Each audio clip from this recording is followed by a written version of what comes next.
Hey, you want to watch some TV or something? Skip it. Well, I'm getting ready to watch a video. Really? What? Nothing but foul language and toilet humor. I'm disgusted and repulsed and I can't look away. I need these things! I need these things! Tell me, do you want to go? Where it's covered in all the color lights. Oh, no way, Jose. This just in, go to hell! This conversation can serve no purpose anymore. Stop it! Stop it! Stop it! Stop it! Stop it! Stop it! Stop it!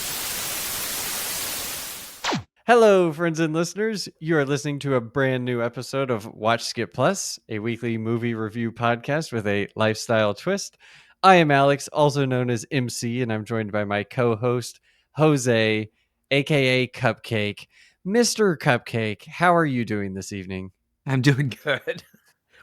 wearing my Captain Marvel t-shirt. Yay, Captain Marvel. Anyway. Nice. I'm trying out Mr. Cupcake this time. I kind of enjoyed it. I like it too. Thank you. Yeah, I missed last week, but I'm happy to be here. Great episode, Terrifier 3. We have another spooky-ish movie. What are we reviewing this week? Yeah, we're keeping the horror film theme going on. We've got the sequel to the smash hit Smile 2. Yes, a creative name. Yes. Yeah. For a sequel. Gotta love that. Yeah.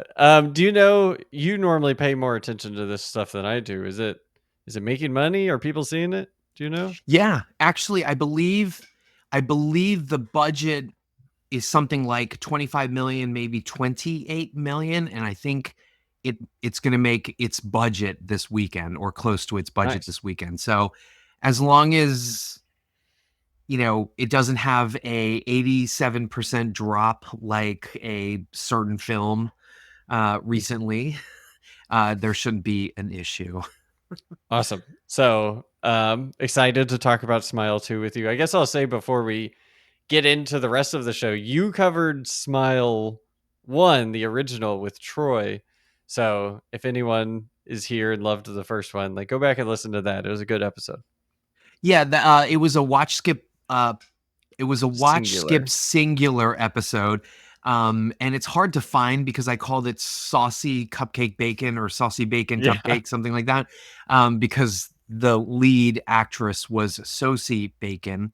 But yes, definitely check it out because we'll talk about it later. But in that in that episode, I discussed something that I walked out of that movie thinking well, why wouldn't you just XXX? Mm-hmm. And I think that's going to come up a little bit in the review. So it'll be good. Yeah. Awesome. So before we get into it, please rate, review, subscribe to our podcast everywhere. It really helps. So we'd appreciate it. Also, there's timestamps in the episode description. So feel free to jump around if you don't want to hear our pluses or you don't want to listen to spoilers or something. Timestamps are in the description. So Jose, Q and Alex Hotshot. Oh, what's your relationship with fame or attention? Do you crave it? Do you avoid it? This movie is about a famous pop star. So I'm curious, could you be famous if it was up to you? Would you like that, or are you more in the shadows? So, as a Gemini, I'm most certainly a people pleaser. So I think, and I grew up with really bad, low self-esteem, and the lead of this movie, Naomi Scott, actually has eczema, which is what I grew up with. So, a lot of weird self-image came from there. And I am Filipino. My Filipino parents were very helicopter hovering. You will do this, you will do that. So yeah, I want to please people. I cannot stand it if I think people don't like me. So I think I do crave acceptance and love. And so I think I would I think I'd be okay with being famous, actually, but I may end up in the kind of trap that a lot of celebrities end up in, which is, or seem to end up in, which is once the privacy goes, they wish that they could go back, and it's hard to unring that bell, I guess. But I don't know. I think it's fame is one of those things that you have to experience to really know if you want it or not, you know? Yeah, that makes sense. Yeah. Would you, if you could choose what you're famous for, what would you choose? Would it be like movies? Would it be singing? I don't know. Oh my God, what would I want to be famous for? I don't know. Yeah. I think I just want to be famous for being me, the kind of Okay. personality that I An am. So I don't influencer? know. Yeah, I don't know if that would mean being an influencer or maybe some sort of. I always thought I was gonna end up as an anchor on like Entertainment Tonight or like a Oh, reporter for like Entertainment Weekly or something like that. But yeah, mhm. yeah. Nice. How about Nice. you? I would hate being famous. I do not seek it or crave it at all. It's not just the privacy because I kind of, not that I don't believe in privacy. I guess I do, but like, I don't know. I assume everyone knows everything I'm doing anyways. Like the government's watching. I don't know, all that Oh, crazy stuff. I Google's don't know. I watching. assume Yeah. it. Yeah, stuff like that. So I don't really believe in privacy, but from like my neighbors and just like random people, I want to be able to go to the grocery store, stuff like that. So yeah, I don't want to be famous at all. I would hate that. I hate attention and spotlight. So No that's my way. yeah. I'm fine like speaking in front of crowds or stuff like that, but if it's like about me, I don't like that at all. So you would like die if there was, say, like a surprise, like Alex, this is your life. And then Yeah. suddenly there was a broadcast and they were talking about your past and people showed up like your teacher. Remember when you pooped in the sandbox? Like you would hate that, right? Yeah, I would hate that. But I would love to like participate in that for someone else. Yes, yes, Yeah. me too. Actually, I think that would be fun. Yeah, that's interesting. Yeah. The whole notion of being. I mean, I don't know that I'd want to be famous for like say a sex tape or something like that, but like, yeah, Well, that could propel you to other sorts of fame. it could. But I Mhm. mean, and of course, I'm speaking about the Kardashian in the room, but Yeah. at the same time, I don't know. You just never know when society is gonna only think of you that way, or it can lead to something else, a la Kim Kardashian. You know? Or you do the thing where you're famous and then everyone gets tired of you. You start getting into drugs and alcohol. You're really hitting rock bottom. Then you do a sex tape. And then you start your comeback tour. You come back Yes, better than ever. absolutely. There'll be lots of coming. Oh, So then, nice. but I think you missed the sub question, which is if you were to be famous, though, what would you want to be famous for? Oh man. Um who's who's someone that's like really really likable? Keanu Reeves. I'd want to be Keanu Reeves, I guess. I'd want to be an actor, Okay. but Yeah. not like in the limelight at all. Okay. I was also Yeah. gonna say like Julia Roberts. You know what I mean? Like just Yeah. Mr. or Mrs. Everybody. Like that would Mhm. be fun to be like Tom Hanks. Would you want to be a Tom Hanks? Uh Or is he too I guess milquetoast? so. No, okay. I don't know. He wrote a book once. Did I think he? he's written a couple of books. And I read one that was short. It was like a bunch of short stories. And he just seems like a horny old man. Well, we'd get His along story was then. like, This is yeah, this girl really likes me and she wants to have sex with me all the time. And I'm just like, come on, man. I don't need to hear this. I don't need to read this. maybe that's why Chet ended up the way he did. Okay. Okay. Anyway, It's possible. speculation. Okay, so thank you for sharing. On to the lifestyle twist of our podcast, which is the plus, which is where we bring something else to talk about and share and give a review. Mine is going to require some insight by you. I'm going to ask you questions as well. So I'm going to Ooh. let you go first with your Okay. plus. All right. So I also don't know if I've mentioned this before, but I mentioned being a Gemini, being into things like astrology and stuff like that. So timing is something that I always think is really interesting in my life. Like when things happen, and even if there are conflicts or things spring up unexpectedly, how I handle them is always sort of an interesting thing. I think it's interesting for everybody. And so when we're talking about timing, I started a new job. I ended up accepting a role in a community theater musical, and then the next day after the first rehearsal, something happened at work, and I considered dropping out. There's the timing theme again, um, but I didn't drop out, and so this past weekend, so this is going to be airing next week, but this past weekend, I opened, or our community theater production of Evita opened, and I'm in the ensemble.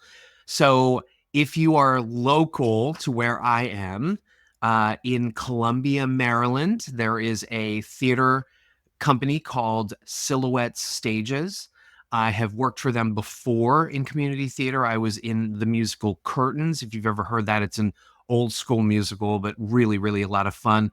I was also in their production of Spamalot, which is probably one of my favorite community theater experiences. If you guys are familiar with Spamalot, obviously the Monty Python musical, hugely popular, probably inspired a couple Apple. There's like an Apple TV series, I think, that feels a lot like Spamalot. And so Evita is the Andrew Lloyd Webber musical. Andrew Lloyd Webber, of course, who did Phantom of the Opera, Les Miserables, and then Evita is the other classic of his. It is an opera about Eva Perón in Argentina, who sort of came up as a political figure. One of the characters also is Che Guevara, also another historical figure, and it follows her romance with Juan Perón, and then what happened in Argentina in terms of coming to power and her influence on the country. I have never fashioned myself as a singer, but during COVID, I tried to learn singing techniques and relaxing so that I'm not like pinching up my throat or being nervous, because it's always nervous when you're singing. But it's a challenging score, but it's great. So yeah, Silhouette Stages, Evita, we opened this past weekend. I have 2 more weekends of it. There's also an understudy show, which I'm a little nervous for. But that is my plus, but there's also a dual side to this plus. As I mentioned, timing is kind of everything, and Evita takes place in Argentina. There's even a musical number called Buenos Aires. And we opened October 18th that weekend. And unfortunately, while we were in Tech Week on October 16th, it had come out that Liam Payne, the pop star, a member of One Direction, was in Buenos Aires, Argentina, and there was an incident where he had fallen from a balcony and died. And I remember sitting in the green room, like where everybody's frantically putting on like, their costumes and stuff, and then just reading over the wire and seeing everything come in that he had passed away.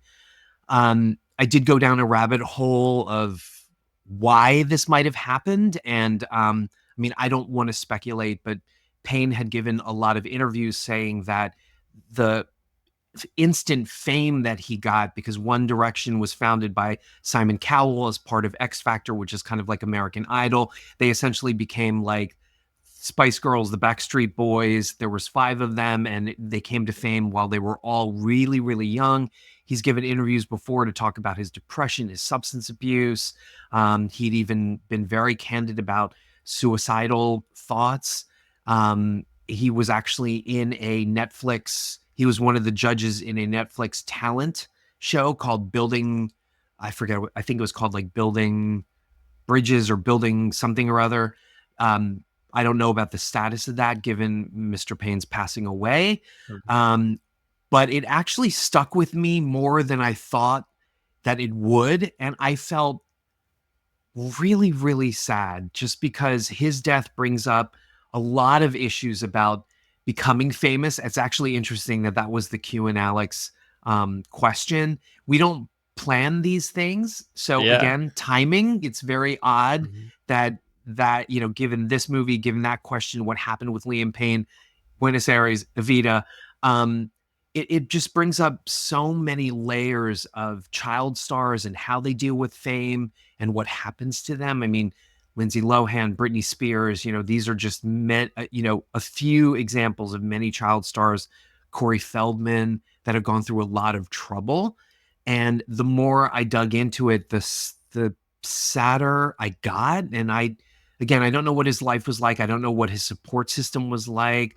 But I just want to encourage everybody who might be listening that, if you are going through things, please reach out to somebody.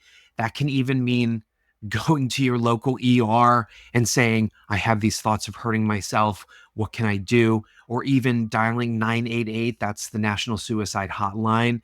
Or just finding somebody that you trust or confide in and speaking to them.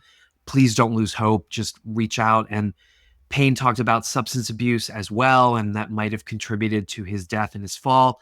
There is a 24/7 substance abuse and addiction hotline. I wish there was an easier number, but there isn't.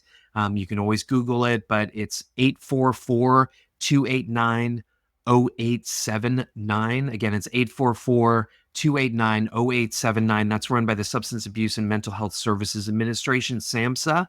So again, if you're struggling with that, Payne often talked about how he didn't know what his rock bottom was. We hear that a lot with substance abuse, addiction, and recovery, hitting rock bottom and then, trying to get sober. And he had previous attempts before. So please, if you're struggling with those issues, please reach out. Please reach out for help. Don't lose hope. And that's my plus. Wow. Who do you play in Evita? So I'm in the ensemble. Sorry. Sorry, I went from like super happy to like super sad. I wasn't sure how to segue, so I just No, I know. So I'm just in the ensemble, but I'm featured in all the dance numbers, which I kind of love because I love to dance. Mhm. And I'm telling you, Tech Week nearly killed me because I'm not used to doing the show every single night and this new job and trying to deal with all of that. But I actually momentarily considered auditioning for their next project, which is their next production, which is Kinky Boots, which involves a lot of drag makeup and dancing in platform heels. That seems right up your alley. Totally. But I think I'm going to take a little bit of a break, and I might even try either another musical or a straight play, because I haven't done one of those in a while. The last one I did was I played the gay character Dale. Was it Dale Harding is his name? Maybe, in One Flew Over the Cuckoo's Nest. So that was the last play that I did. How's there a gay character in a straight play? Ha. These are the jokes. And while I have you, please be sure to subscribe and like on our YouTube. It's all on those links below. Yeah. Okay, how about your plus? I'm excited to hear yours. Sorry to bring it down. No, I love it. It's a great message to put out there, and kind of like you said, anyone struggling, reach out to someone, click those links. There's so much help out there. There's so many resources. So my plus is very broad. It's going to be basically, actually, it has to do with timing as well. I'm going kind of with spooky season is the overall term I'm using this time of year, late October. I wanted to take this time to just kind of have a conversation with you about Halloween. So, and this time of year too, not just Halloween, but I guess I'll start out. Do you dress up for Halloween currently? Did you when you were a kid? Any memorable costumes from your childhood? So unfortunately, I don't dress up anymore. I know a lot of people still do it. I do love handing out the candy though, and seeing all the little costumes. They're so adorable, like the kids, especially in our neighborhood. As for memorable costumes, I mean, I hate to say it, I wasn't very creative as a kid, and so it was a lot of the store-bought masks. Do you remember those? They were like these weird, like thin layer plastic and you got all Yep. sweaty on them and stuff like that. And there's always some gross like polyester plastic slip on that you would put on that just got excessively hot. Yeah. And yet I remember just having a blast, walking around the neighborhood, trick-or-treating and having my little big orange pumpkin basket and with Mhm. all the candy and being able to like eat candy the entire month of November. That was great. It was Yeah. great. I, in Baltimore, there is like Fells Point and people often go out there and people are dressed up. Mm. I did that like once as an adult. I probably should do it more, but I'm really not a big dress up for costume or Halloween kind of thing. How That's about you? surprising to me. I know, right? Yeah. Um, I had a trusty hot dog costume that I wore for the last 6 to 8 years. And so It's on our finally, Facebook picture, yeah? yes, finally, whenever I moved here, I was getting rid of some clothes and I was like, I'm getting rid of the hot dog costume because No. if I don't, I will be that for Halloween for forever. It was one of those things like every year I was like, I'm going to have a good Halloween costume this year. I'm going to put effort into it. Then, And then it's the hot dog. time flies by and I'm like, well, I'm throwing on my hot dog costume. Are you gonna replace it with like say the Super Bowl shark, the dancing shark from Katy Perry?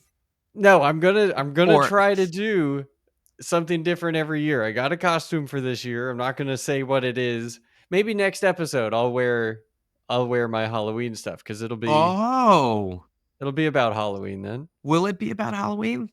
I think Possibly. so. Yeah.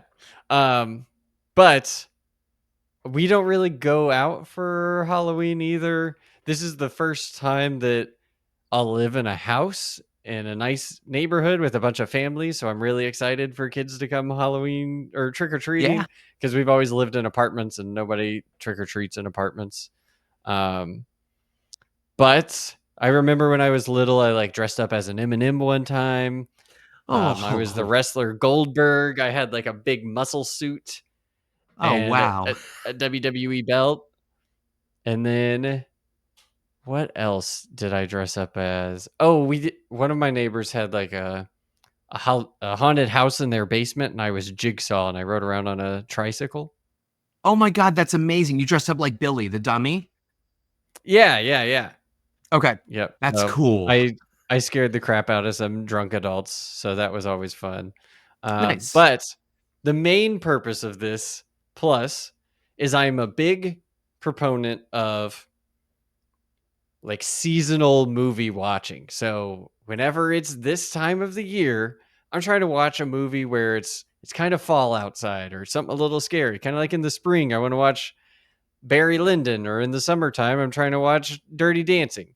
So now that it's fall, what movies do you associate with this time of year? And like what are your go-to, I guess some non-horror films and then some horror films. Like what are your annual rewatches this time of year?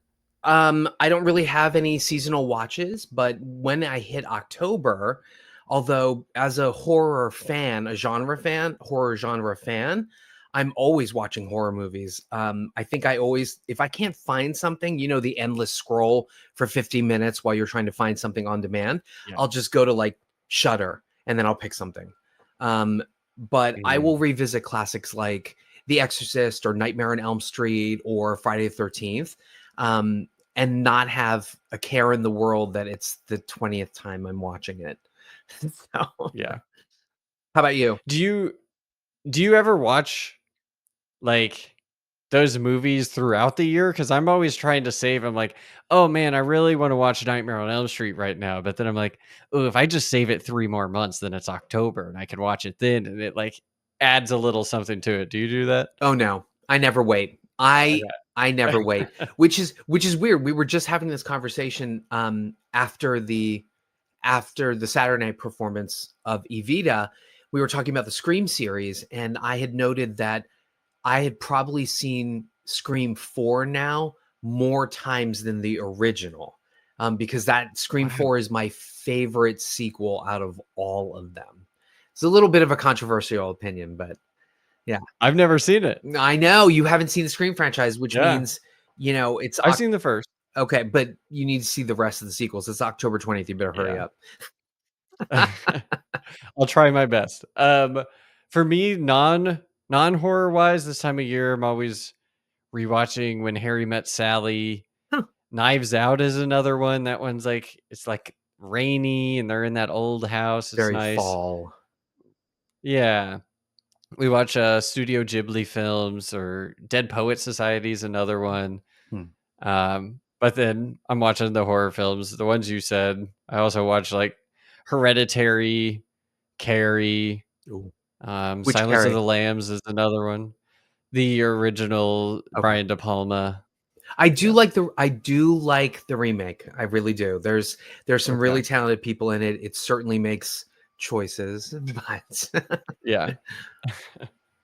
But yeah, that was my plus. I just wanted to talk about this time of year and movies and Halloween, and it's my favorite time of year. So it's kind of that's my weird. plus. It's kind of weird. You would think that with Halloween coming up, with new releases, we would have more horror films. I guess I should just feel happy that we got 2 in a row, essentially. Smile 2 and Terrifier 3, although they were both sequels. So I guess horror franchises are back. Yeah. Yeah, you would have thought, like, I did see they're at least doing at my theater horror movies are showing. So like Longlegs is back in theaters. They're doing, I don't know, stuff like Hocus Pocus, but they're also doing actual horror films. Sorry. I can't think of any other examples right now. I know everybody loves Hocus Pocus. The Witch. Not for me. The Witch, yes. Given Yeah. that Nosferatu is coming out too. Yeah. Mhm. By the Can't way, wait. side note, before this movie, they showed trailers for new extended trailers for The Wolfman and Nosferatu, and they gave away way too much already. I was so disappointed. I was like, oh my God. I did not get there in time for Nosferatu, but I did see the Wolfman one, and it gave up a lot. It gave away the entire scenario of the film, which was a surprise to me. Yeah. And that's I'm bummed. disappointing that they screwed it. Yeah. Okay, well, now we'll get into our movie review proper. So I will start. I have the crew. So the director is Parker Finn. You already talked about him a little bit when you did Smile, but this is only a second movie, so there's not much about him. Yep. He also wrote and produced this. He has 2 other short films to his name. One of them, the one that has the girl from Smile, I think was the inspiration behind Smile. Yep. Because I read the description, it sounded just like it. I did also find out that Parker Finn is from a suburb of Cleveland, Ohio. That so is shout right. Ohio, baby. out. He cited Stanley Kubrick, John Carpenter, and Wes Craven as his influences behind why he wanted to make movies. And he has stated that he likes to make his audience squirm, so he really only sees himself as a horror adjacent director and probably won't do much else than that. So You're a Parker Finn. Sure. Also, speaking of hometowns in some ways, he also attended University of Colorado Boulder. yes. Yeah. Yeah. There you go. Okay, so on the Smile episode, you discussed producers Marty Bowen and Wick Godfrey, as well as the production designer Lester Cohen and the DP Charlie Saroth. So I'm not going to, but I did find 2 other people that I could talk about that I knew other things they'd done. So we have costume designer Alexis Forte. She also did Smile, but she is making her 3rd appearance on the show because she also did Ghostbusters Frozen Empire. Whoa, nice. Yeah. Or not. I thought the costumes in this, especially like the performance ones when she's on stage, were pretty cool. So I wanted to shout her out. But she was also the assistant costume designer on Greta Gerwig's Little Women, all those old-timey costumes. Old-timey. And then Bad Times at the El Royale, which I feel like comes up quite a bit. It does. Have you seen it? Yes, I have. Okay, seen it. it's good. It's good. Drew, I'm sure I'm going to butcher it. Drew Goddard, I think, wrote that. He's Mhm. pretty fantastic. I think I so. should also mention that the DP Charlie Saroff, he is also responsible for lensing quite possibly the worst horror movie ever, Night Swim. Oh, I've seen that one too. Yeah, he shot that movie. He also shot a horror film which wasn't bad, called Relic, starring Lin Shaye from. I mean, Lin Shaye's been in every like crazy horror film, but she's also known as like Magda from. I'm sorry, not wrong. Relic. I apologize. This Relic stars Robin Nevin, Emily Mortimer, and Bella Heathcote. But that one was pretty memorable. It was a good one. It's a good like Cool. shocky kind of thriller. Yeah. Nice. Thank you. I also have the editing was done by Elliot Greenberg, who shot Devil in 2010, which is that like elevator horror film. It's like set in an elevator. It I is remember watching that when I was in high school and was on Netflix late one day. So produced by I M. don't Night remember anything Shyamalan. else about it. Makes sense. Makes sense. Yeah. Elliot also shot Chronicle from 2012, the like found footage superhero film, which was another one I remember watching with my friends. So He good. also did 2015's Fantastic Four. And just this year, Alexander Aja's Never Let Go. Which was not entirely successful. There you go. And audiences That was all I certainly let had. it go. Okay. Wow. Wah, wah. All right, so on to me with the cast. Normally we would do like cast grab, but I think because this is don't you love it that 28 million dollars is low budget? I mean, come on though. We are used to like Gladiator 2 is going to come out and I'm sure that costs like 200 million, right? So when I'm worried about those trailers. Okay, so allegedly there was a screening this past weekend and people went gaga for it. Although I think it's like 2 hours and a half. Okay. Yeah, they said the pacing's really, really good. I just heard Paul Mescal in Gladiator outfit, and I'm there. So Yeah, I'm in. right. So we're not going to do cast grab because this is low budget, but we do have some notable actors in here, and I would say notable if you are a film fan like me and a television fan. By the way, MC, I looked at a lot of the credits for the actors I'm about to mention, and nearly all of them have been on Law and Order, so that might have worked for you. I know. I was ready. Actually. So our star is Naomi Scott.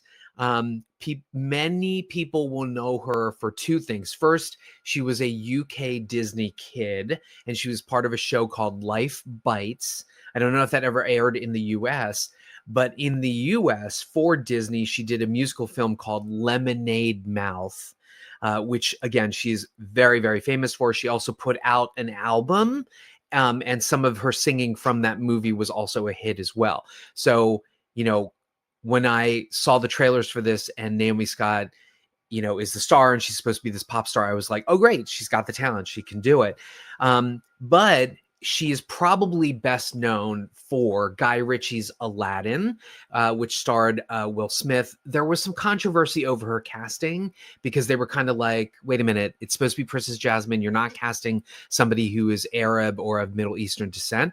But Naomi Scott is gorgeous, and she is that way due to the fact that her father is English. And although her mother was born in Uganda, she is Gujarati, which is Western Indian. And so Naomi Scott is English and Indian. That's where she gets her gorgeous looks from.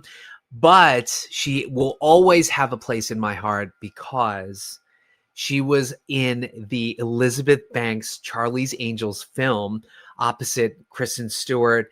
And now I'm forgetting the lady who played Jane, which is terrible because Ella Belinskaya is her name, they played the angels in Charlie's Angels.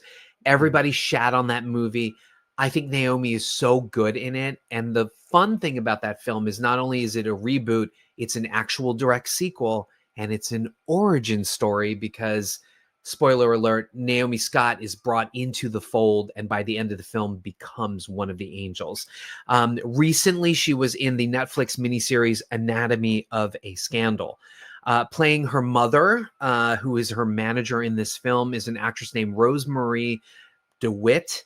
Many may know her from the series Standoff on Fox. It was a short-lived series, as well as her substantial role in 7 episodes on Mad Men. She is married to Ron Livingston, who I had heard some rumors about him. So the fact that she's married to him is a little... Anyway, I won't go there. But Ron Livingston, obviously everybody knows him as Peter Gibbons from Office Space.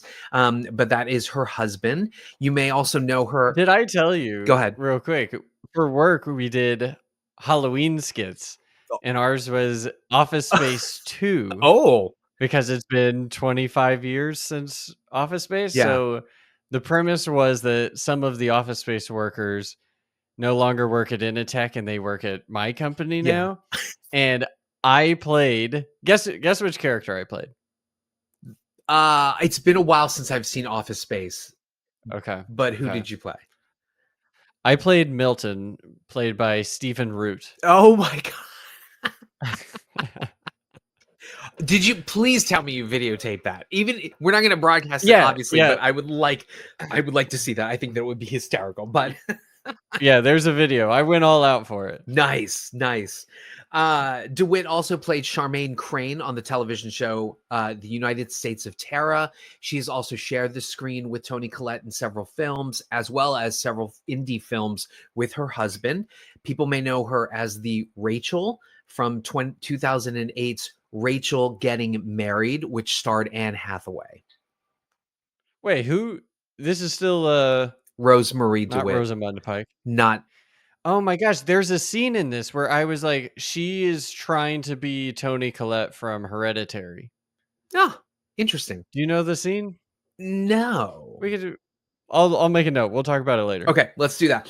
She also played Ryan Gosling's sister in La La Land and in the notorious remake of Poltergeist. She was the mother. She's actually from Flushing, Queens. And weird fun fact, she is the granddaughter of world heavyweight champion James Braddock, who was the subject of the Russell Crowe film Cinderella Man, in which Rosemarie DeWitt actually had a small role as their neighbor. Very odd. Also appearing in this film is Lucas Gage. Many may know him from Euphoria, as well as The White Lotus. He's also been featured in the series You and Fargo, and shown up in films like Scout's Guide to the Zombie Apocalypse, How to Blow Up a Pipeline, which is actually really effing good. If you haven't seen that, it's fantastic. The gay film Down Low with Zachary Quinto, however you want to say it.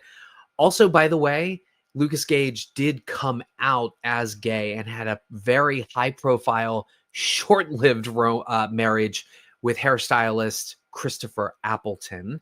But many of you may know pop culture-wise, I don't know if you remember this, but back in 2020, he released a Zoom audition that he had done with a British director.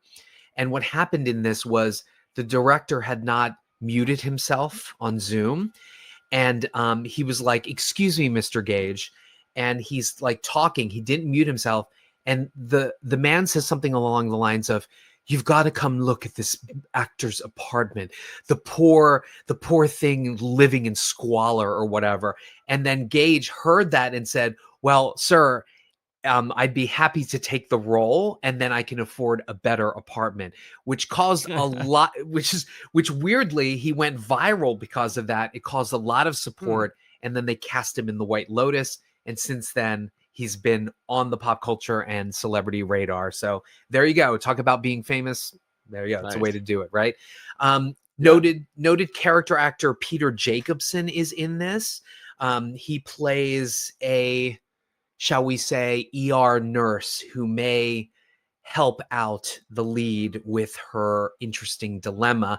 Jacobson is best known for portraying Dr. Chris Taub on the Fox show House, as well as the USA Network sci-fi show Colony.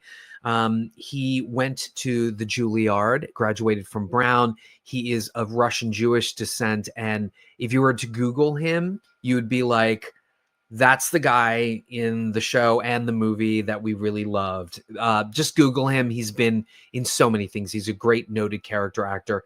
He's been on all the Law and Orders and Criminal Minds as well. So there you go. Playing a sort of like friend who heads up like a not-for-profit is actor Raul Castillo Jr. He's a Mexican actor. He is known for HBO's Looking, which was a gay drama.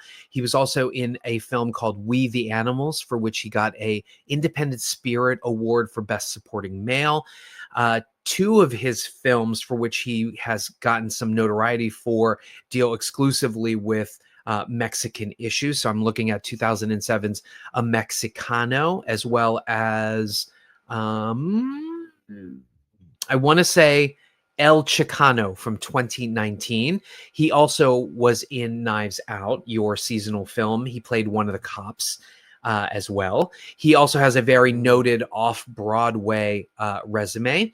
We've also got Dylan Galula. She's an American actress. She plays the best friend Gemma, and she's mostly known for her role as Xanthippe from The Unbreakable Kimmy Schmidt, which is a hysterical film.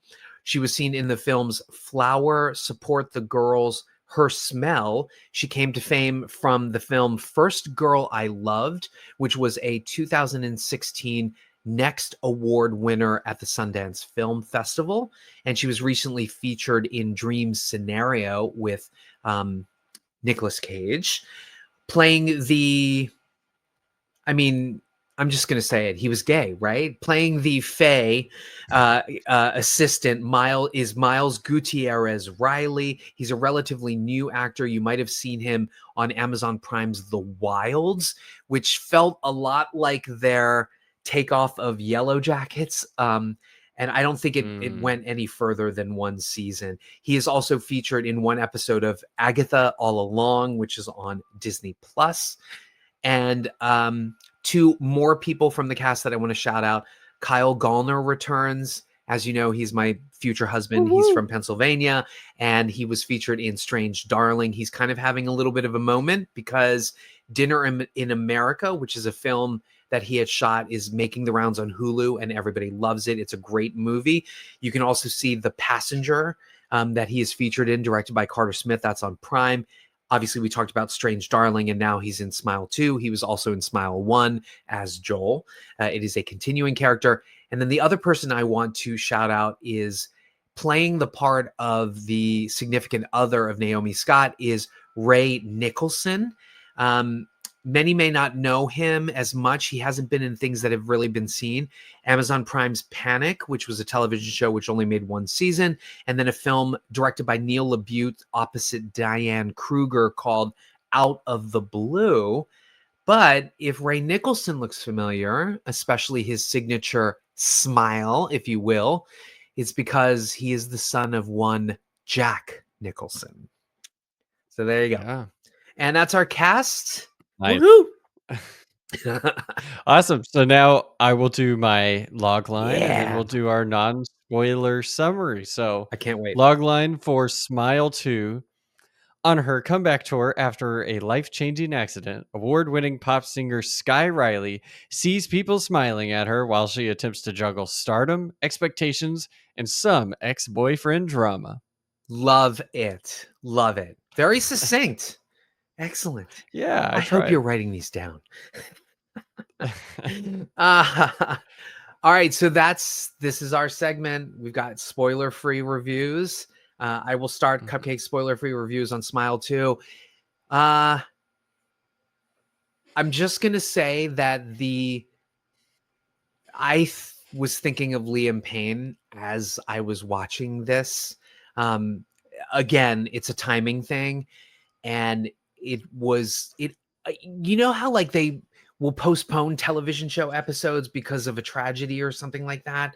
I know that Paramount would never have stopped the behemoth of Smile 2, but there's a lot that happens in here that's very close, that mirrors Liam Payne's sort of issues here, and especially when we talk about a film about a demon that possesses people and makes them commit suicide.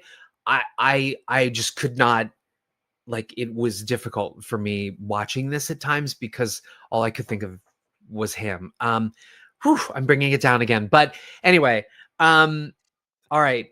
I'm really struggling with this, guys, because as you know, we've talked about it. I love horror films, right? And even when they're terrible, like something like Tarot, which was awful, or even Night Swim. Look, I found some things to like in Night Swim. I know that's very difficult to think of or to conceive, given that it quite frankly is a shitty film, Night House. And horror genre fans, I talked about this on the Terrifier 3 episode. You know, there's some great fanboys, and they're even though they're voracious and passionate, they can be open about accepting a film even if they didn't like it as a horror film. So I loved Smile 1. I thought that it was really refreshing, even if it felt a lot like The Ring. It felt more like The Ring than it did anything else. There is also a Jeff Wadlow horror film called Truth or Dare, which bears some similarity here, because in that film, it was a bunch of very wildly attractive youths playing a game, Truth or Dare, in a haunted location, and the ghosts sort of followed them. And before they ended up doing something violent, they had like a weird smile, right? So it was really weird that film came first and then Smile came. But again, Smile felt a lot more like The Ring because there was a curse, and then they only have a certain amount of time to figure it out before the demon takes over them and then they commit suicide. So, you know, even though it was derivative, and even though the original, for me anyway, fell apart towards the end, because when Smile had come out, a lot of horror films were turning to trauma and that sort of like nature, and using that either as an analogy or as part of the narrative or plot twist to sort of drive the horror home. And horror's always been about trauma and always about like, you know, the other that invades a personal space, whether that's like body horror, or there's a killer, or there is, you know, like a home invasion horror scenario. Mhm. And so I when I first saw the first Smile, I was like, okay, it's taking trauma in a different direction. I kind of like this. And then I think it leaned a little too much into that, because we delved into that psychologist character, the nature of her trauma. But at the same time, it just reinforced that this is what this demon sort of feeds on. So when I heard there was going to be a sequel, and Parker Finn had promised, by the way, the director is in this. If you blink, you'll miss him. He's the photographer.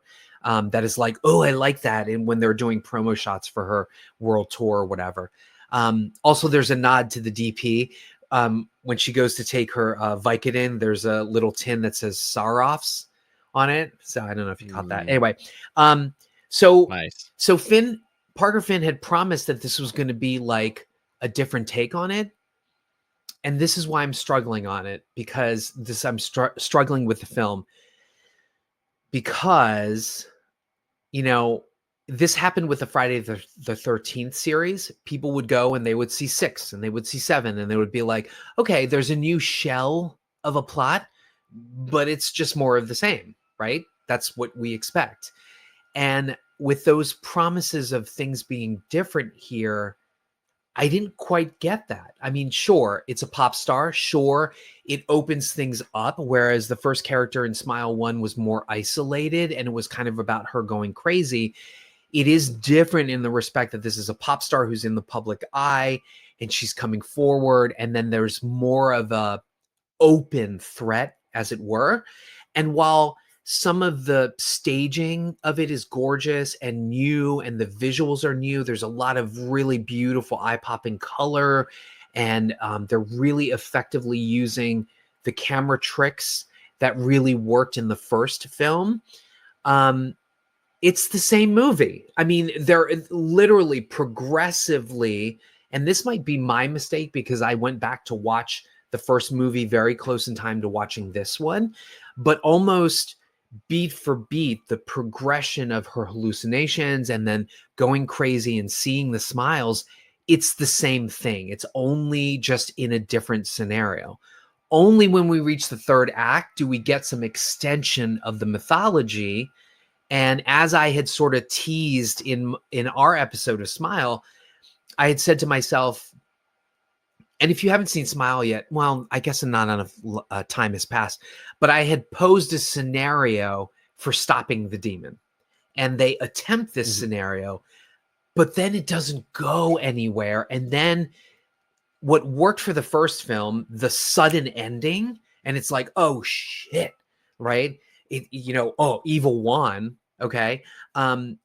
This movie just ends without giving us that extension of like what's going to happen now.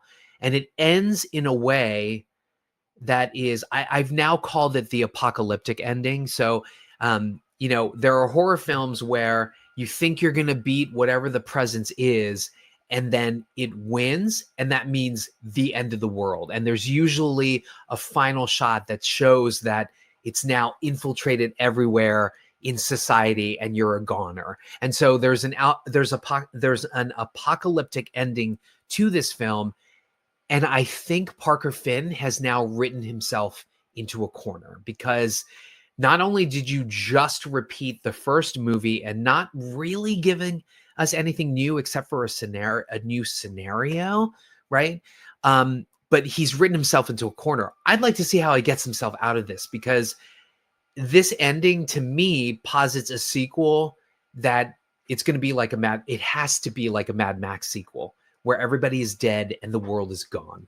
Okay. That might've been a little bit of a spoiler, but anyway, I'm struggling with this because I did enjoy the scares. Naomi Scott is wonderful in this. I'm going to say she's a revelation, although I always thought she could act anyway. I haven't seen that stupid Aladdin movie. Sorry, I'm making a face or whatever. I don't know. I'm over the live action recreation, come take our money again films from Disney. But I did love her in Charlie's Angels. And I think I forgot to mention, she also came to fame because she was in the reboot of the Power Rangers. She played the Pink Ranger. Sorry, I forgot to mention that. So I know she can act. I know she can do action and physicality. She's so good in this. I was really, really surprised by her performance and the depth and and where she took it. I will say that the trauma of her character, they could have worked into it a little bit more and made it much more devastating. I think her trauma is, if you can believe it, is worse than the psychologist's trauma, because it's about self-esteem and wanting to be loved. And so there is a really, really fucking strong movie in this, but I just felt like it was more of the same and just a simple retread and not much of an extension. So I'm going to say it's a marginal watch. And the reason why I'm going to say a marginal watch is because my local theater where I went to see it, I had booked tickets. We get there was water, like not streaming, but it was coming out of the lobby. And I was like, hello, nobody was there. And they were like, we're not open. We had a fire. And I was like, what? And then I was like, I have to see this fucking movie because I'm reviewing it at 7. And luckily we were able to like skedaddle over to the AMC at Columbia Mall and see it at 1:00. So we had been booked for the 12:45, but we saw it at 1:00. But I saw it in the Dolby Atmos theater, and the sound design was incredible and the colors were incredible. So it's a great, I'd be so scared. It's a great theatrical experience. But so it's a marginal watch for me. It was a little disappointing, even if the visuals are new and that lead performance was great. How about you? Great. Thank you for sharing.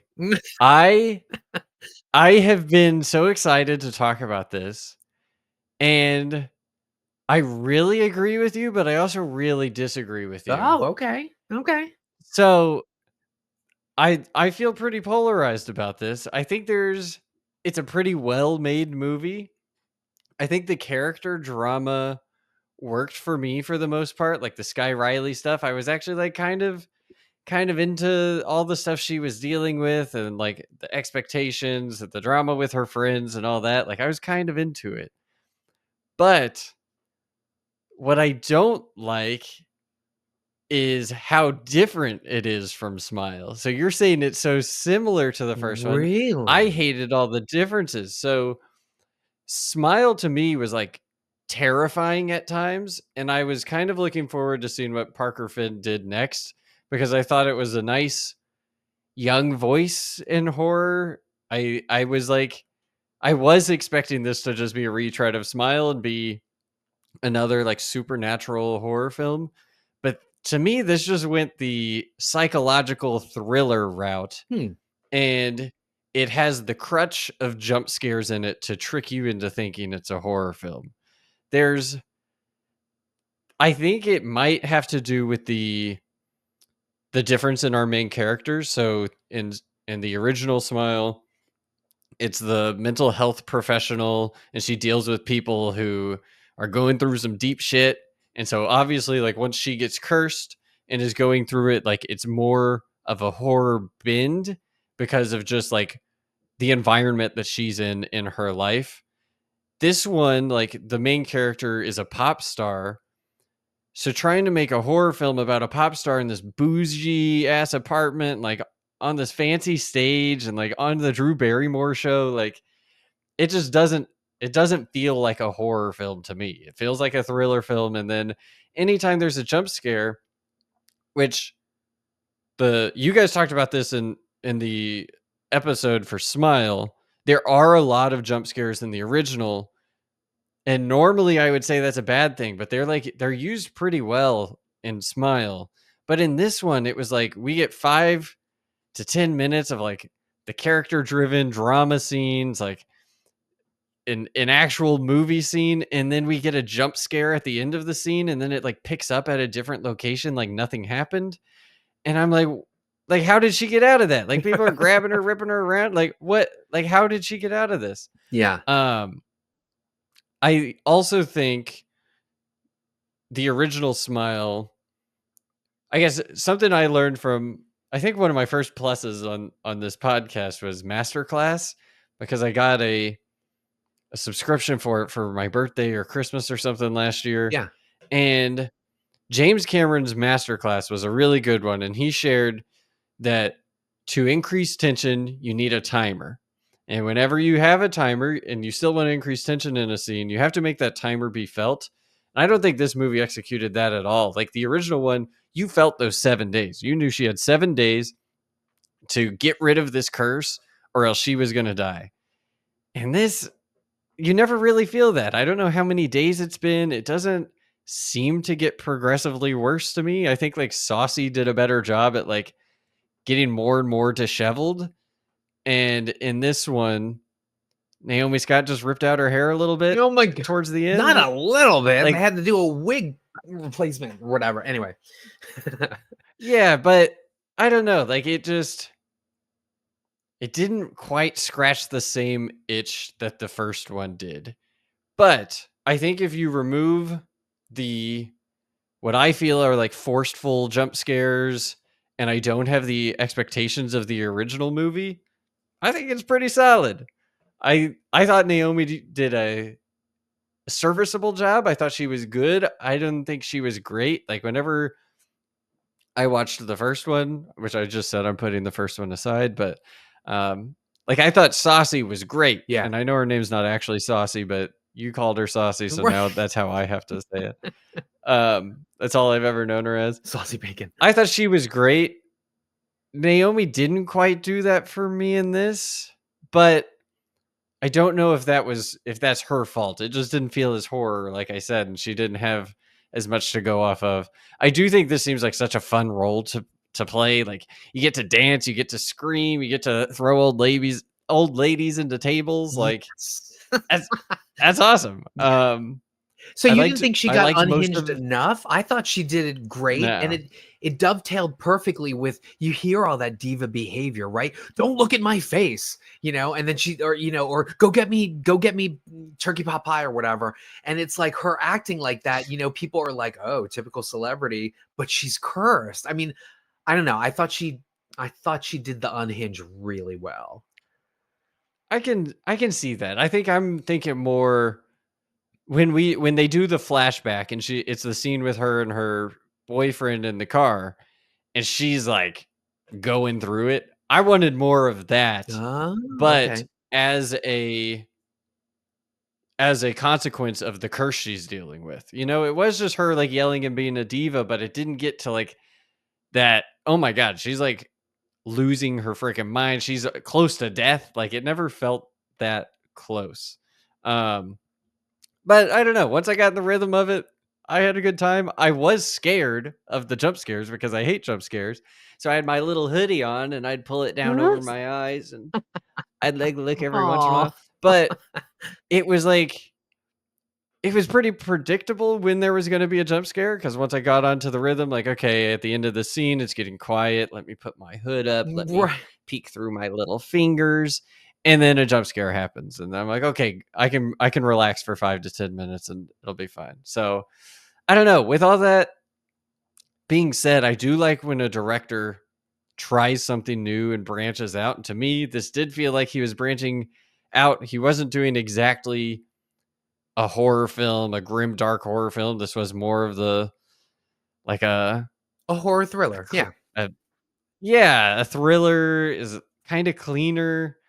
I think this is the like off-brand theater kid version of Smile, and it doesn't scratch the same itch, but it's still a watch for me. It was still scary.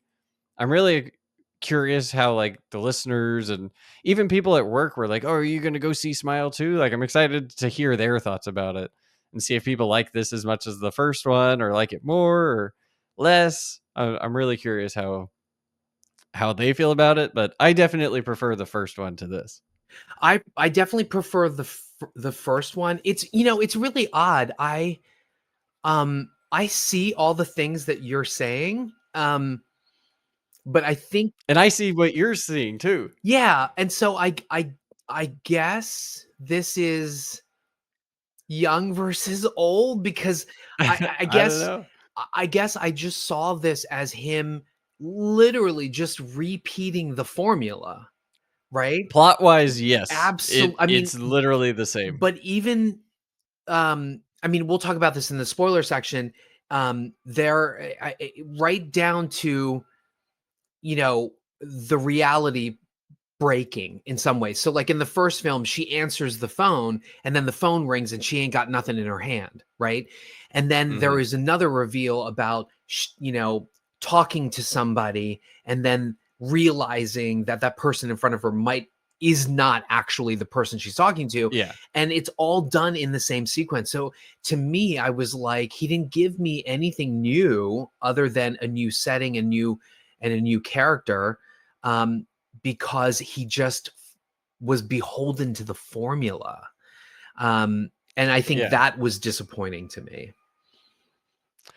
I wonder if like maybe his rationale is he's not beholden to the formula, but this demon or this monster that curses you is like it follows the same exact thing where you're gonna think you're gonna be with someone, but then you're gonna get a phone call and oh my gosh, it's the person you're in front of. I mean, listen, I don't know. I will say this though, some of the jump scares are really, really good. There is a sequence that is teased in the trailer that is fantastically done involving a phantom dance troupe. Oh blah, I hated oh that. my god, I loved it. I thought it was great. And it wasn't scary. It's supposed to be scary because I'm supposed to believe that Naomi Scott's scared of these people. As soon as you see them, I'm like, okay, these are theater kids pretending to be dead and they're smiling. Like they're not going to get her. They're going to dance to her. It was great. It was a good visual. But like I said, I hated it. There wasn't enough new in it for me. Yeah. And I thought about this too, right? Like when I grew up, there was a magician. There was a magician on TV named David Copperfield. And so he would have these big specials. And like one special was like, I'm going to make the vice president disappear or whatever. And then the next episode, I'm going to make these 6 cars disappear. And then one time he made the Statue of Liberty disappear live on television. And it's sort of like nobody would criticize David Copperfield by saying you're just making things disappear. And yet that's what I'm leveling at this movie. I'm saying you took the formula and you just redid it. And I felt disappointed like that. It was like Top Gun Maverick. It was just the same fucking movie, you know? And I how much I hated that. And so, not that I hated it, but I just was like, it's the same fucking movie. Yeah. So that's why I'm struggling with this, because I do like the promise of this franchise and I want it to continue. There is a continuation sequence in the beginning that was really freakish for me. And I wish they had kept that kind of energy. But even when they switched to the pop star, I'm like, okay, this is gonna be good. This is gonna be good. It was just more of the same. So yeah. But So that led me to a question I was about to ask, which was, do you want to see more of the Smile franchise?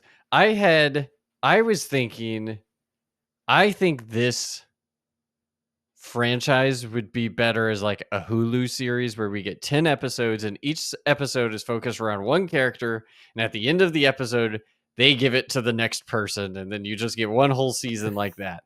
I don't And know. then- That might get a little tiresome. Plus, again, it's when I mean, I get it that trauma is horror, and I get it that like eventually it can consume you, but the end point being suicide, it's sensitive, and I don't know That's how why much I was thinking, we should be like, ooh, Smile, it's great, the Smile demon suicides, it's Yeah. ugh.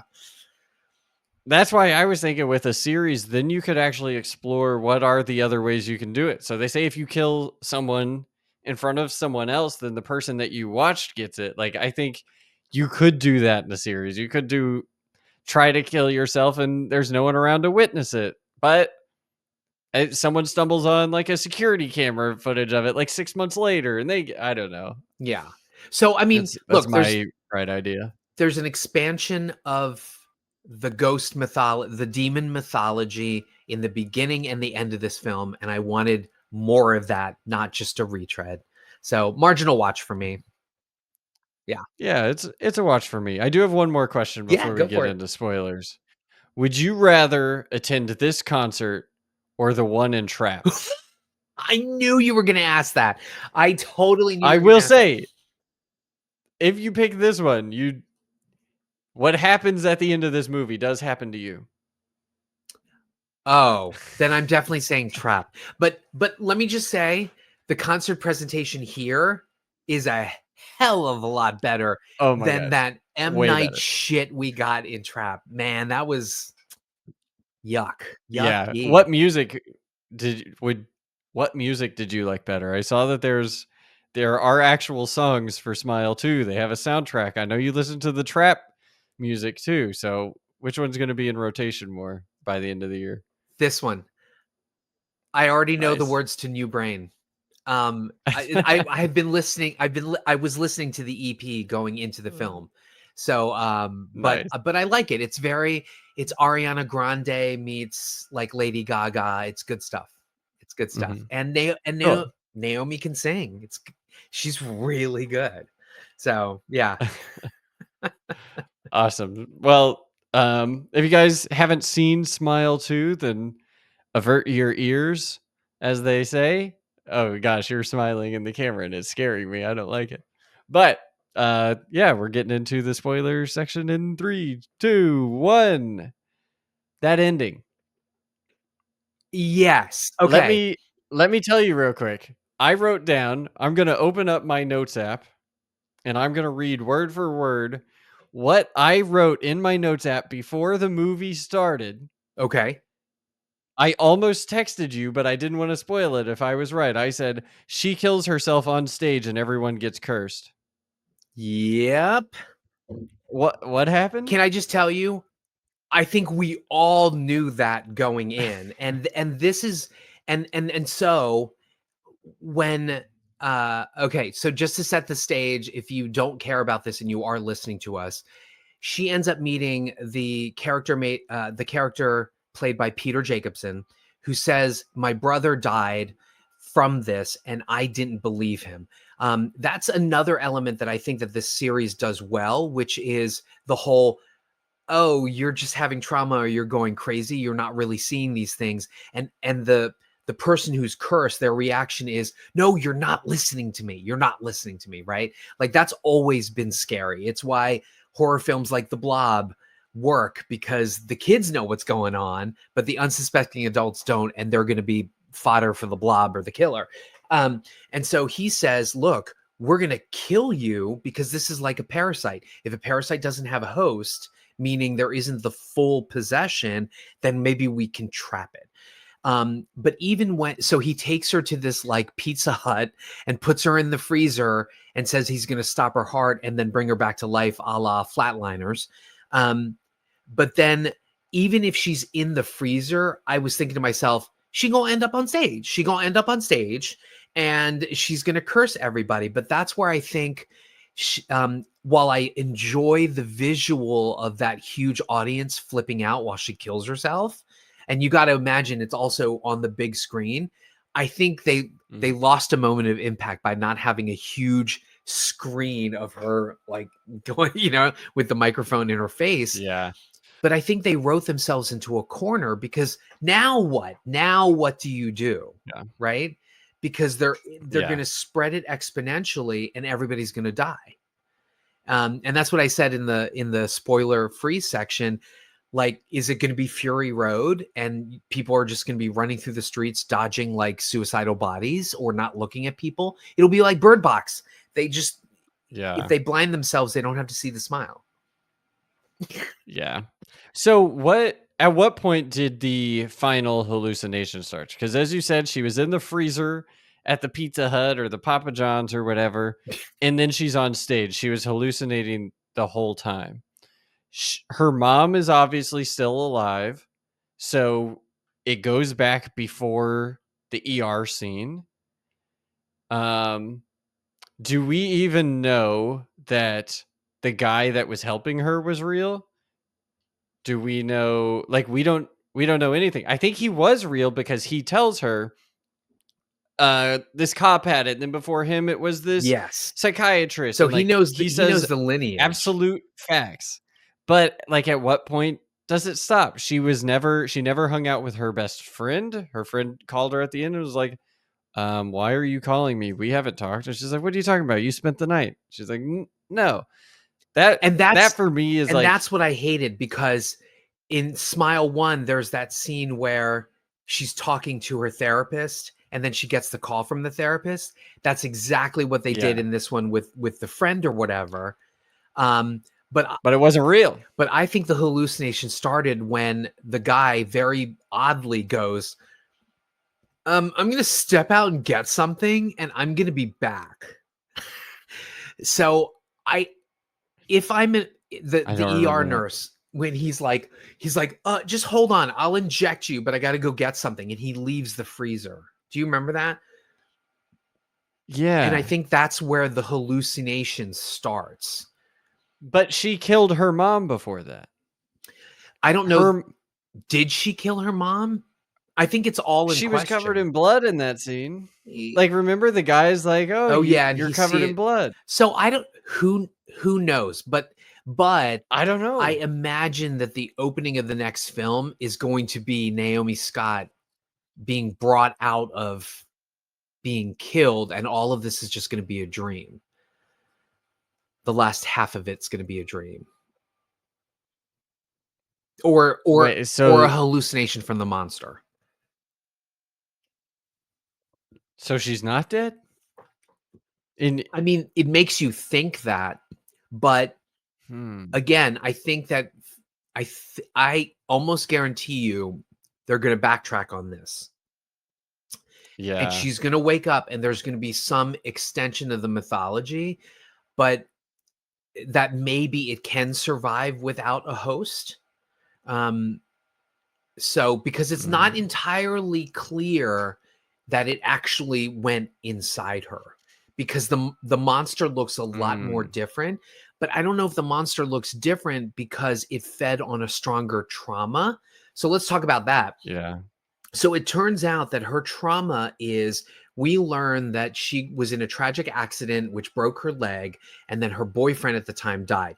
I thought it was going to be this whole thing where like she was a lesbian and she was in love with the girl, and then that's why the whole thing was like a contractual bearding situation, and then they all got drunk, and then he sort of like died and she was guilty over that because she never should have been with him and she killed him. Like I thought that that's what the trauma was going to be, but we discovered that the trauma is that their relationship was never really solid, that he was constantly like berating her and saying she was like selfish and always needed attention because she didn't love herself. And then she drove them off the cliff because she hated herself. She thought he loved her. And when he was mean to her like that and was like, basically, you know, you're an empty shell, she killed him.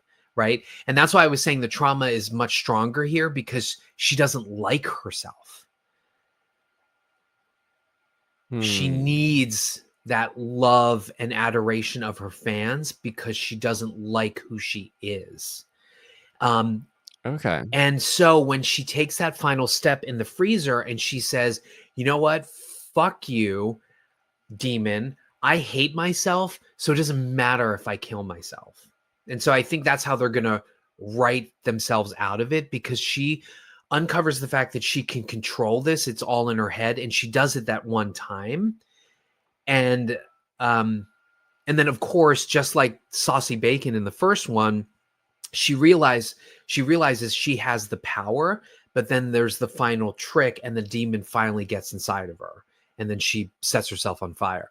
And I think that what they're going to say in the next film is, haha, we tricked you. This is not the resolution. She actually was in control. And then maybe it starts like a Nightmare on Elm Street scenario where she's like, where Nancy took all the power away from Freddy and Freddy disappeared. Now that you're saying that, I wonder if it could start with, because this is when she was in the freezer and all the stuff was going on. I was like, can't she, if she's physically there and she's not hallucinating, lock herself in? Because they made a point of, the guy said, he put a cinder block there and was like, don't do this. It'll lock. There's no way to unlock it from the inside. You'll be trapped in here. And I was immediately like, okay, if you start seeing shit and think something bad's going to happen, close the door. Just lock yourself in there. You're going to die anyways. This is a way to make sure it dies in there with you. It has nothing to go to if you're at that 7 days. So they could definitely start it with like, well, yeah, the she's discovery in there and the guy runs in. Or how about like the discovery of a dead a near dead woman in a freezer, and then she spreads it in a hospital. That could be the next extension. But like, there's no way they continue with that audience. Yeah, the like, ending where everyone has it. I mean, it would. I don't remember that awful sequel, Rings, but I feel like they had the same kind of thing. Like the video was broadcast out to the world. But when you pull that trigger, when you do that DEFCON 4 red button thing, you can't walk yourself back out of it. Yeah, it felt like that needed to be the ending for a third one. Yeah. Like a third and final, then do it that way and end it there. Or the end of the first one, do that and don't make a second, I guess. But I have to tell you, it definitely felt kind of like a fuck you from the filmmaker. I know, right? It was like, haha, you want big, I'll give you big. But even then, I just, and that's just my chiefest complaint. My biggest complaint is that he's already gone formulaic, and it's only the second fucking film of the franchise, which sucks.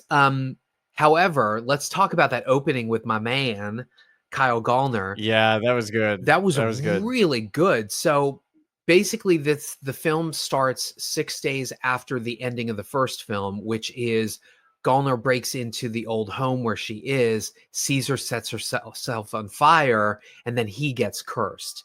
And I love that he like looks over and she's like burning in the front yard. I was like, wow. Yeah. But the tension in that, where like the guy dies and he's like, I'm still fucked. And then Lucas Gage shows up and he's like, somebody else was in there.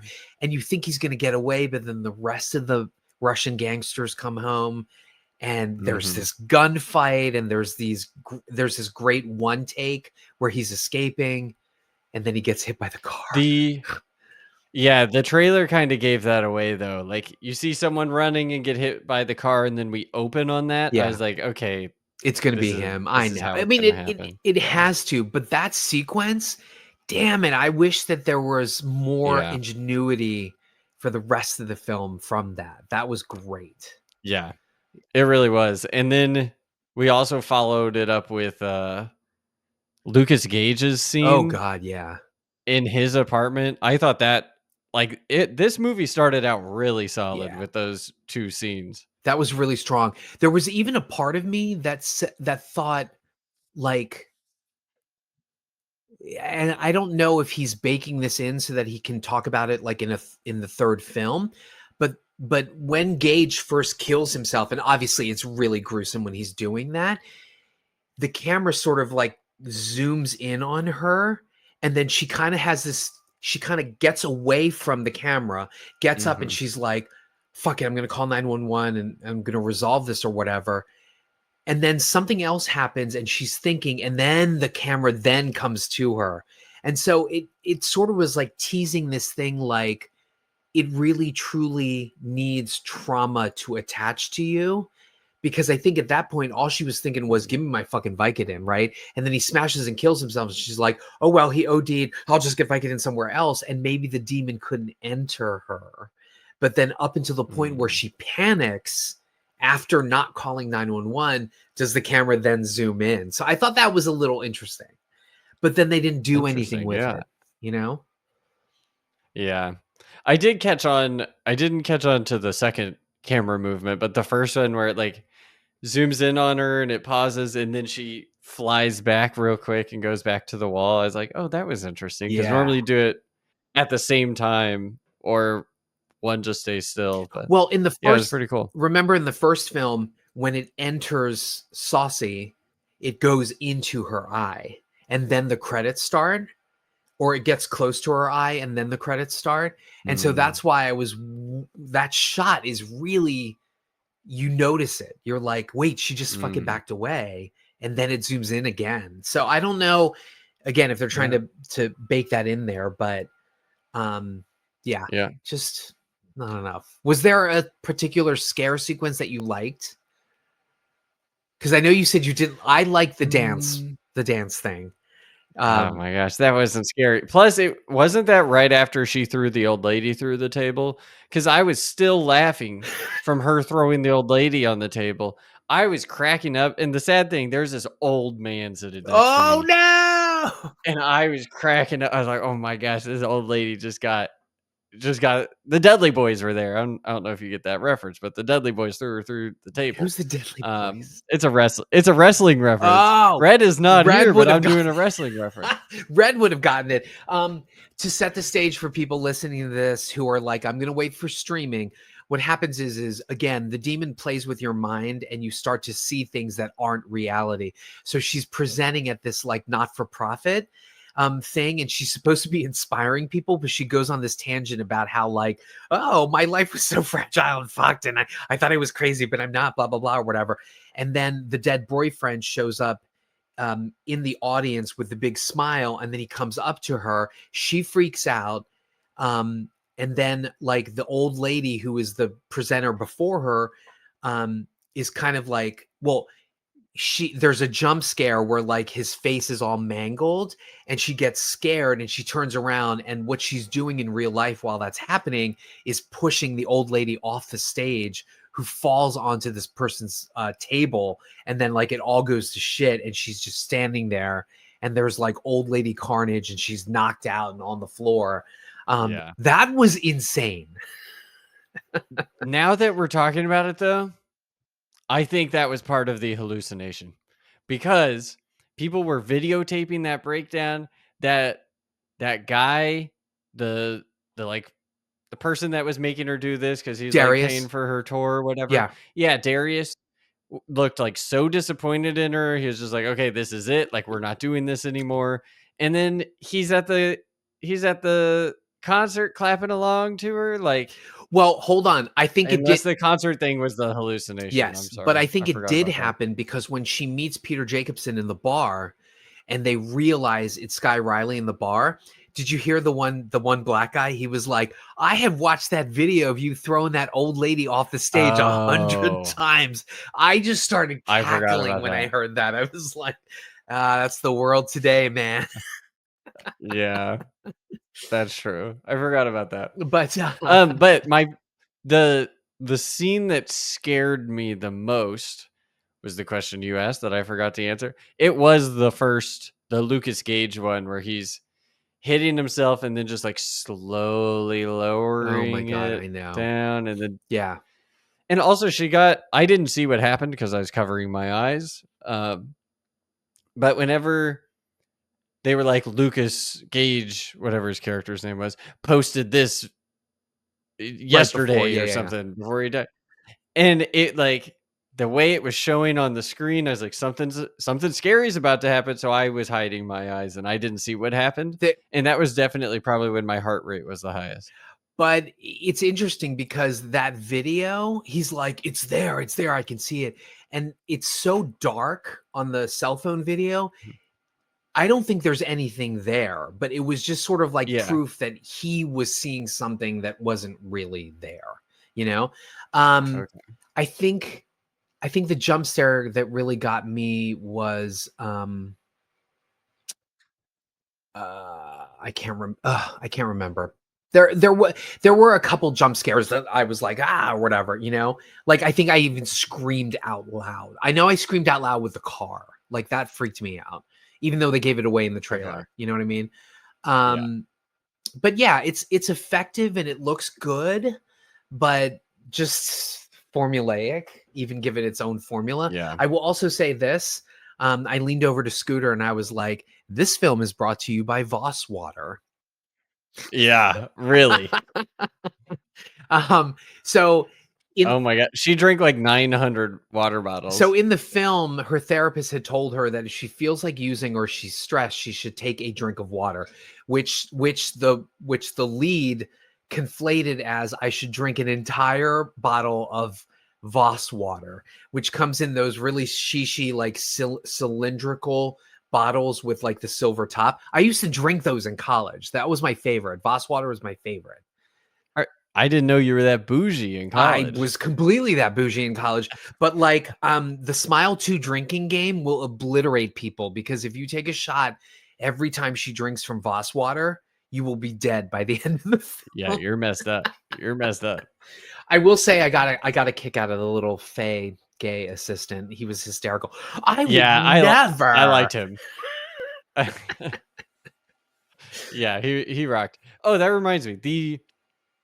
Whenever I mentioned Toni Collette earlier, the scene in the ER when her mother finally is like, "You don't know what I do for you." Like it reminded me of the dinner table scene where she's like, "You don't know what I do for this family." Yes. It reminded me of that, but a diet version. Yeah. Nowhere near Toni Collette level. Although, you know what? For that scene to have more impact, they should have baked in a little bit more conflict with her mom, but they didn't. Her mom is always like, "Oh, honey, are you crazy? Honey, are you using drugs? I won't tell anybody." Like, yeah. There was just a lot going on in this. We had like a conflict with her mom, with the friend, the dead ex-boyfriend, drugs. Like now she's worried some stranger's texting her. She's got this demon on. Like just so much was going on. Yeah. Nothing else really got to breathe. But I do think it's really interesting that you're like, it's so much of the same. I hate it. And I'm like, it's all it's new. Too different. I hate it. But we also like the plot wise, it definitely is. It is so similar, and it was kind of disappointing. Yeah. Any other thoughts? I mean, okay, so Naomi Scott in Charlie's Angels had a curvier figure. She's certainly lost weight and she's still curvy here.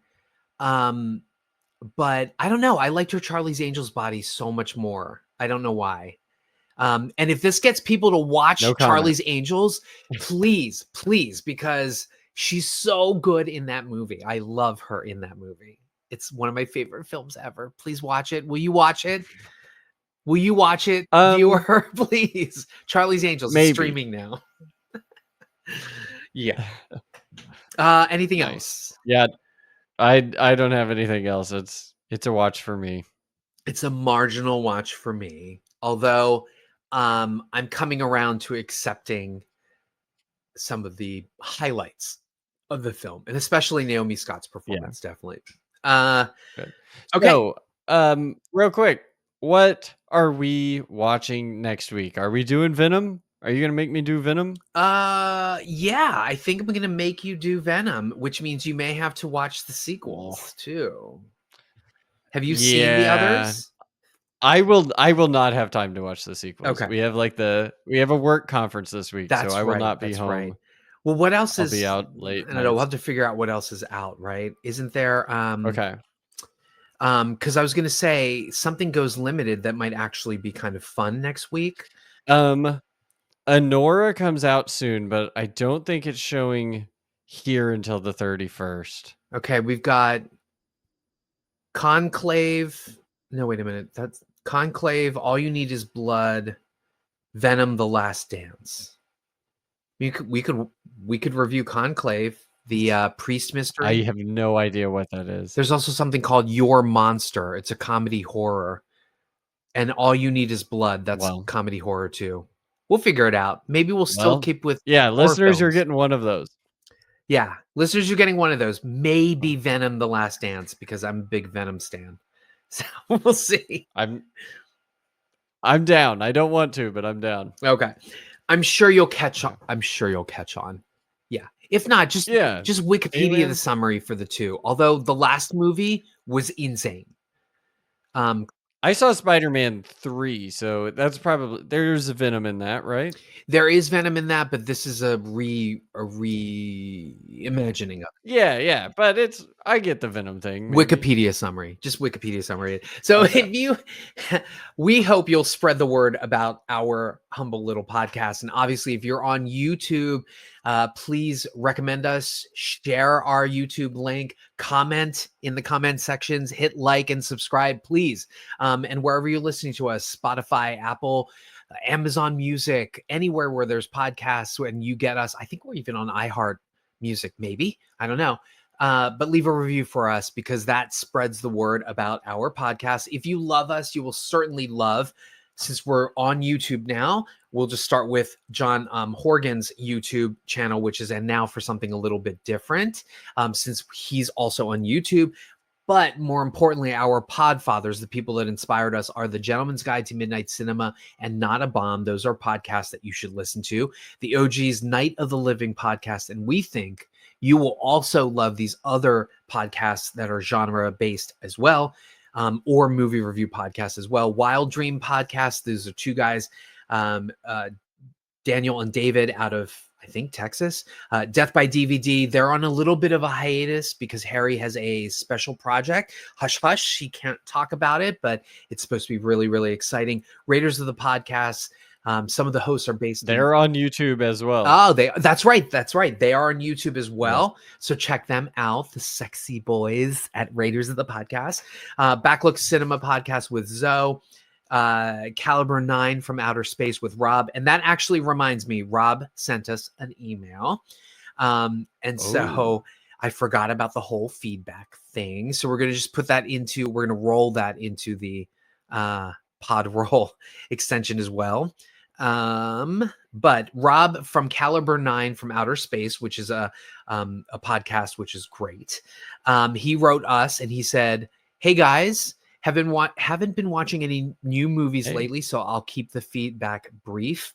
Number 1, Snap on the Alias Love. That show was terrific. About 40% of it was Jennifer Garner looking hot in a cool wig while she speaks about 100 different languages in a nightclub, but that's okay. Number 2, yep, Mark Wahlberg sucks. And 3, I could listen to Jose pronounce Hilder Gunnarsdottir all day. Keep up the good work, gentlemen. Nice. Rob, thank you so much, Rob. And obviously, Thank you. if any of you want to reach out to us, you can certainly see us on our social media, Instagram, Facebook, obviously YouTube. Make a comment. You can also email us at watchskipplus, spell out all the words, no punctuation or special characters, at gmail.com. And Alex. Yeah. What's up? The ending. Gotcha. I'm Alex. He's Jose. This is Watch Skip Plus, Save Exhibition by Physical Media, and we will see you at the Russian Trap House. The what? Where was the Russian Trap The Russian Trap House?